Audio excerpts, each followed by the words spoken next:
Depuis le début de cette saison, nous suivons des aventuriers de l'histoire qui déplacent notre regard. Rank et Michelet nous ont appris à écrire autrement le passé. Marx nous a montré les classes sociales derrière les événements. Ariès et Corbin ont fait entrer la mort et les sens dans le récit. Scott et Chakrabarty ont déconstruit le genre et l'Europe comme évidence. Aujourd'hui, retour à la Révolution française. Mais au lieu de regarder la Bastille ou la guillotine, nous allons regarder des fêtes. Des cortèges, des arbres de la liberté, des statues allégoriques, des chants, des calendriers nouveaux.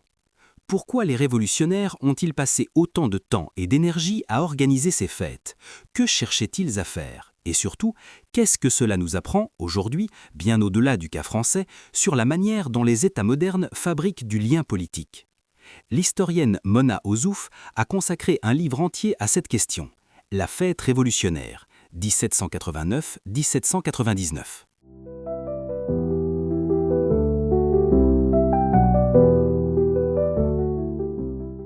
On imagine souvent la fête comme un moment de désordre, de transgression. Ozouf montre que la fête révolutionnaire est tout l'inverse. C'est un dispositif très organisé, pensé pour éduquer et ordonner. Dans la fête révolutionnaire, elle suit une décennie de cérémonies. Fête de la Fédération, fête de la loi, fête de l'être suprême, commémoration du 14 juillet, plantation d'arbres de la liberté. Derrière cette profusion, elle repère une fonction centrale. La fête est l'institutrice de la nation.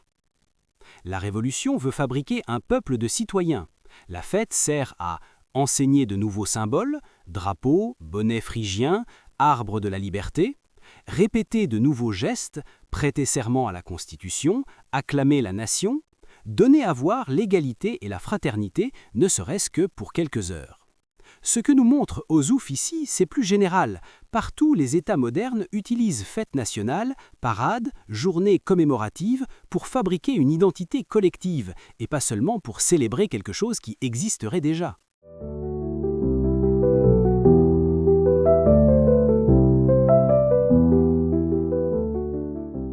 Comment créer un monde politique laïque après la monarchie de droit divin et l'Église? Ozouf montre que la fête révolutionnaire n'abolit pas le sacré, elle le déplace. Les révolutionnaires empruntent aux rituels religieux, processions, autels, chants, calendriers de fêtes régulières, mise en scène d'une communauté rassemblée. Mais au centre, on ne trouve plus Dieu et le roi, on trouve la nation, la loi, la liberté, la raison, puis l'être suprême. Ozouf parle d'un transfert de sacralité, des figures religieuses vers des valeurs politiques. Et ces fêtes éphémères trouvent leur prolongement dans l'école. Ozouf montre que les révolutionnaires conçoivent déjà l'école comme un espace fixe pour régénérer les âmes et graver ce que les fêtes inculquent, l'idée d'un homme nouveau. Dans l'école de la France, elle prolonge cette intuition. Ferry et la Troisième République réalisent ce rêve. L'école laïque devient le grand rituel pédagogique quotidien. Instituteur hussard noir, manuel comme le Tour de la France par 2 enfants, là où les fêtes ont échoué à unifier durablement. Cette idée dépasse largement la France révolutionnaire. Dans beaucoup de pays, les grandes marches, les cérémonies d'unité nationale, les commémorations de traumatismes ou d'attentats prennent des formes quasi liturgiques. Minutes de silence, slogans répétés, symboles brandis. La leçon d'Ozouf est claire. Les États modernes ne se contentent pas de faire des lois, ils produisent aussi un sacré politique, un répertoire d'émotions et de symboles qui permettent aux citoyens de sentir qu'ils appartiennent à quelque chose de commun.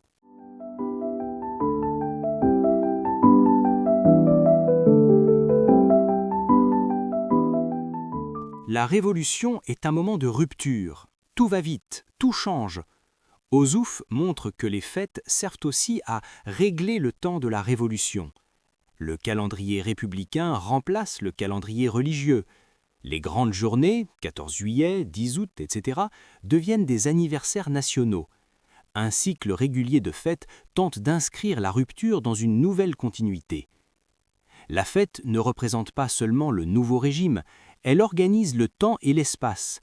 Cortèges, monuments, arbres de la liberté, places réaménagées, c'est une mise en scène millimétrée du nouveau monde. Là encore, la portée du travail de Mona Ozouf est globale. Partout, les États modernes fabriquent des calendriers officiels, jours fériés, fêtes nationales, et des lieux consacrés, monuments, places, mémoriaux, qui scandent la vie collective et fixent ce qu'il faut se rappeler et ce qu'on peut laisser tomber dans l'oubli.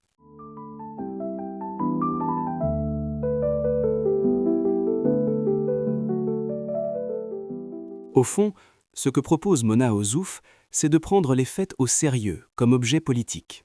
La fête révolutionnaire devient un laboratoire pour penser plus généralement comment un pouvoir se rend visible dans l'espace public, comment il produit des émotions partagées, comment il tente de légitimer un ordre nouveau en le rendant sensible, presque palpable.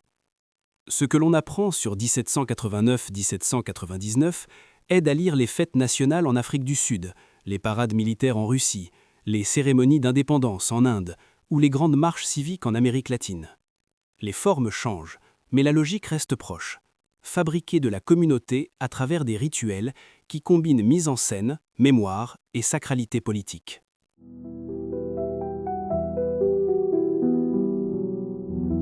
Avec Mona Ozouf, la Révolution française cesse d'être une simple succession d'événements.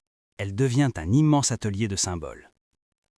La fête n'est pas du folklore, c'est un outil de gouvernement, un langage politique qui, depuis, s'est diffusé dans la plupart des États modernes et qui trouve son écho le plus durable dans l'école républicaine. Dans le prochain épisode, nous quitterons les places publiques pour partir dans les forêts, les montagnes et les parcs nationaux. Nous suivrons l'historien américain William Cronon, qui posera une question dérangeante pour tous les amoureux de la nature. Et si la nature sauvage que nous croyons préserver était elle aussi une invention historique? En attendant, surtout, restez curieux.